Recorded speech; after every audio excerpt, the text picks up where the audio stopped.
1 Samuel 18. David avait achevé de parler à Saül, et dès lors, l'âme de Jonathan fut attachée à l'âme de David, et Jonathan l'aima comme son frère. Ce même jour, Saül retint David, et ne le laissa pas retourner dans la maison de son père. Jonathan fit alliance avec David parce qu'il l'aimait comme son âme. Il ôta le manteau qu'il portait pour le donner à David, et il lui donna ses vêtements, même son épée, son arc et sa ceinture. David allait et réussissait partout où l'envoyait Saül. Il fut mis par Saül à la tête des gens de guerre, et il plaisait à tout le peuple, même aux serviteurs de Saül.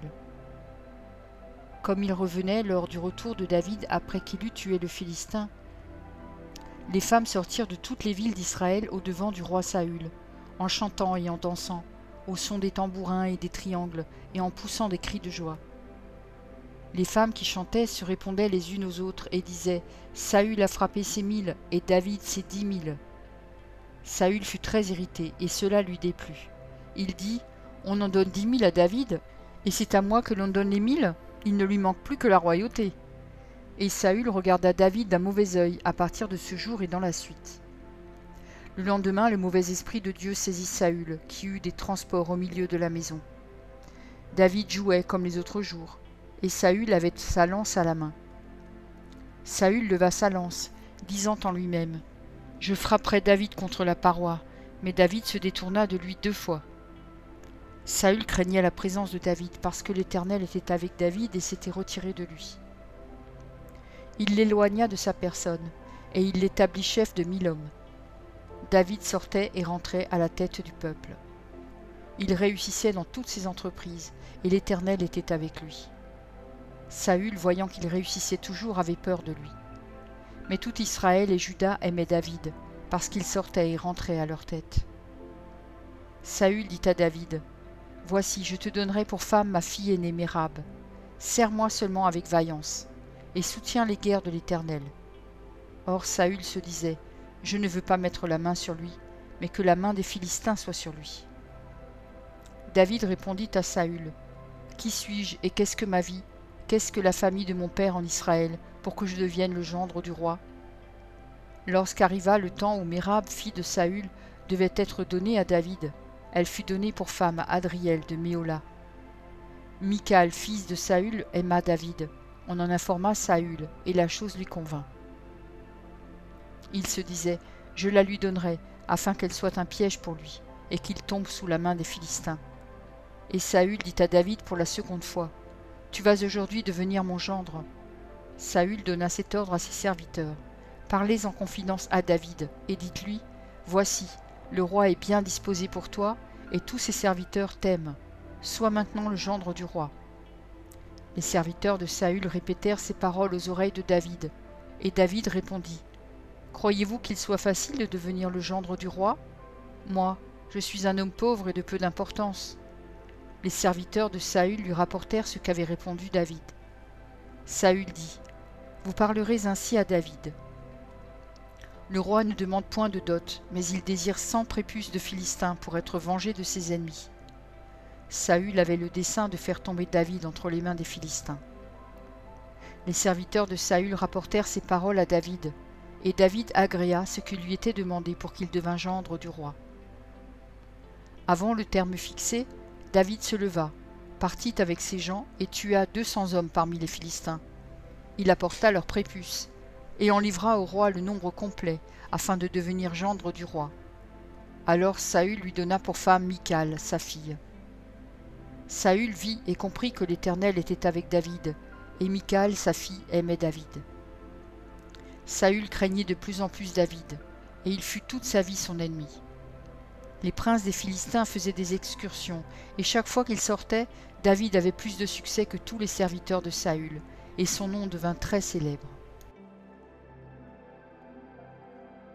1 Samuel 19. Saül parla à Jonathan son fils, et à tous ses serviteurs de faire mourir David.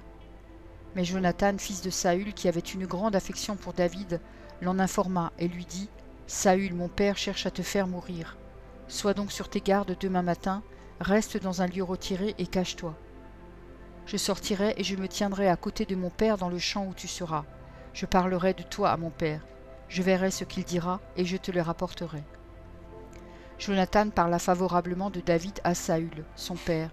« Que le roi, dit-il, ne commette pas un péché à l'égard de son serviteur David, car il n'en a point commis envers toi. Au contraire, il a agi pour ton bien. Il a exposé sa vie, il a tué le Philistin, et l'Éternel a opéré une grande délivrance pour tout Israël. Tu l'as vu et tu t'en es réjoui. Pourquoi pécherais-tu contre le sang innocent, et ferais-tu sans raison mourir David ?»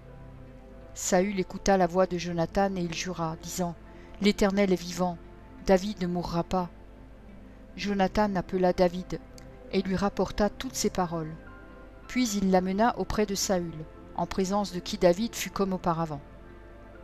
La guerre continuait.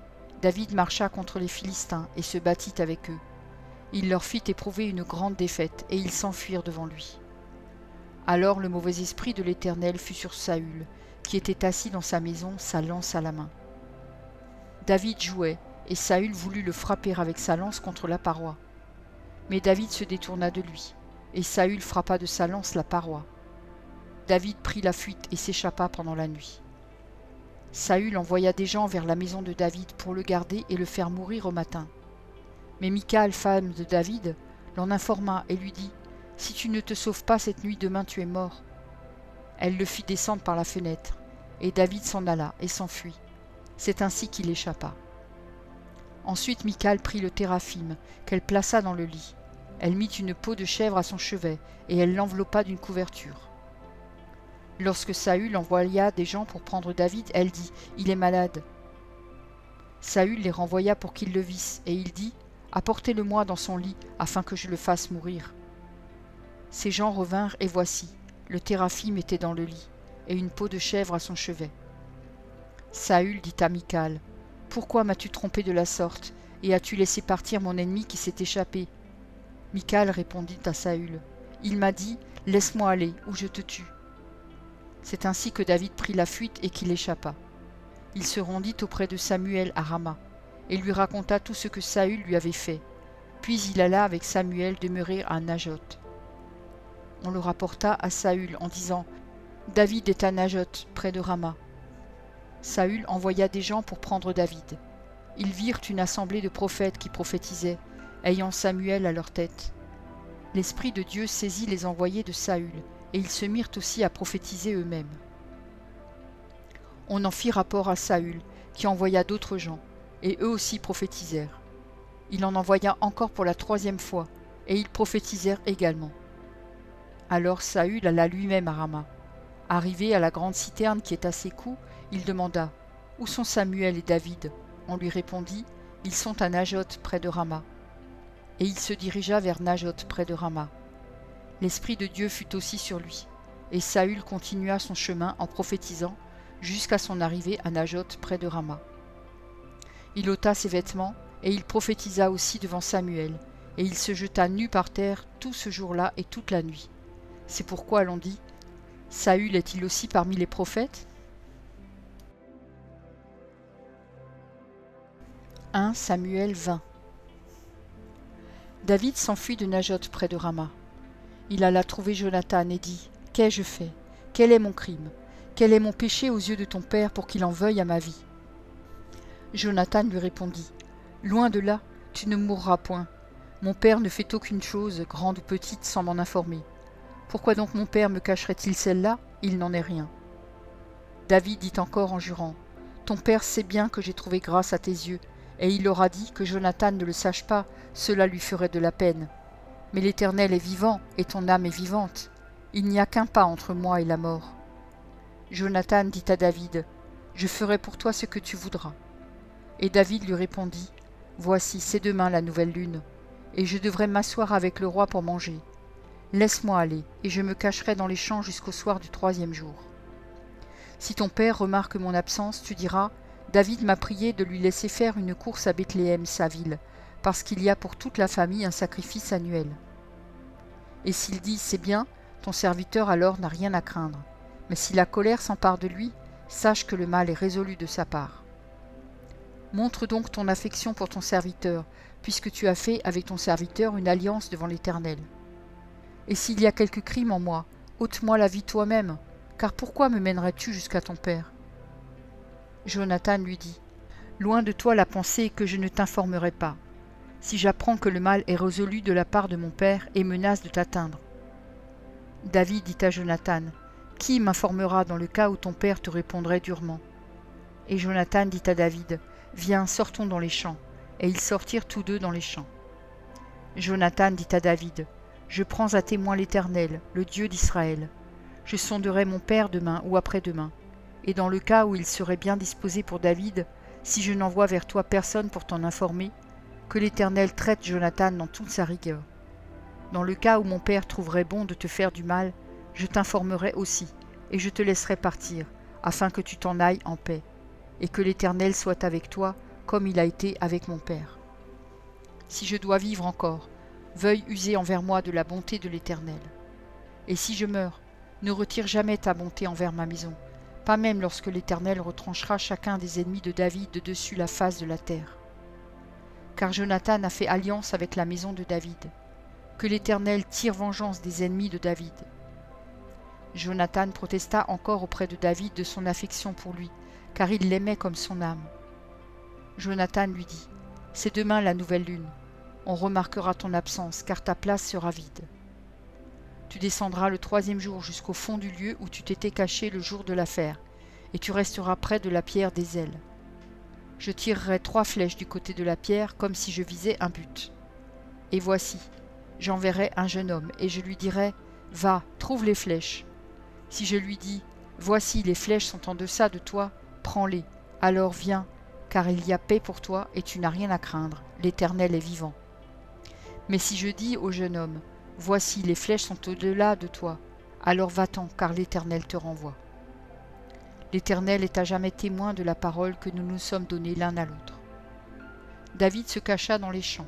C'était la nouvelle lune, et le roi prit place au festin pour manger. Le roi s'assit comme à l'ordinaire sur son siège contre la paroi. Jonathan se leva, et Abner s'assit à côté de Saül, mais la place de David resta vide.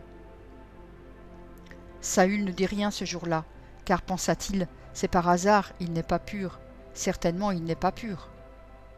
Le lendemain, second jour de la nouvelle lune, la place de David était encore vide, et Saül dit à Jonathan, son fils, « Pourquoi le fils d'Isaïe n'a-t-il paru au repas ni hier ni aujourd'hui » Jonathan répondit à Saül, « David m'a demandé la permission d'aller à Bethléem.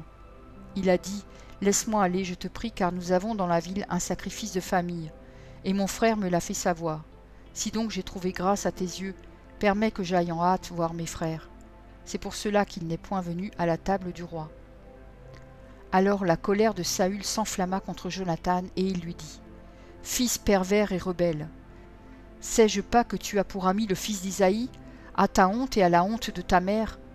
Car aussi longtemps que le fils d'Isaïe sera vivant sur la terre, il n'y aura point de sécurité ni pour toi ni pour ta royauté. Et maintenant, envoie-le chercher, et qu'on me l'amène, car il est digne de mort. » Jonathan répondit à Saül son père et lui dit, « Pourquoi le ferait-on mourir? Qu'a-t-il fait » Et Saül dirigea sa lance contre lui pour le frapper. Jonathan comprit que c'était chose résolue chez son père que de faire mourir David. Il se leva de table dans une ardente colère et ne participa point au repas le second jour de la nouvelle lune, car il était affligé à cause de David, parce que son père l'avait outragé. Le lendemain matin, Jonathan alla dans les champs au lieu convenu avec David, et il était accompagné d'un petit garçon. Il lui dit, « Cours, trouve les flèches que je vais tirer. » Le garçon courut, et Jonathan tira une flèche qui le dépassa. Lorsqu'il arriva au lieu où était la flèche que Jonathan avait tirée, Jonathan cria derrière lui, « La flèche n'est-elle pas plus loin que toi ?» Il lui cria encore, « Vite, hâte-toi, ne t'arrête pas !» Et le garçon de Jonathan ramassa les flèches et revint vers son maître.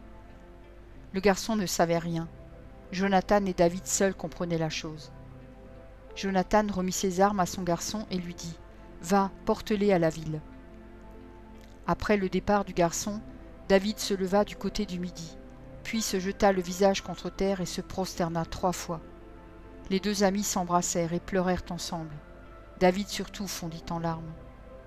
Et Jonathan dit à David, « Va en paix, Maintenant que nous avons juré l'un et l'autre au nom de l'Éternel en disant « Que l'Éternel soit à jamais entre moi et toi, entre ma postérité et ta postérité. » David se leva et s'en alla, et Jonathan rentra dans la ville.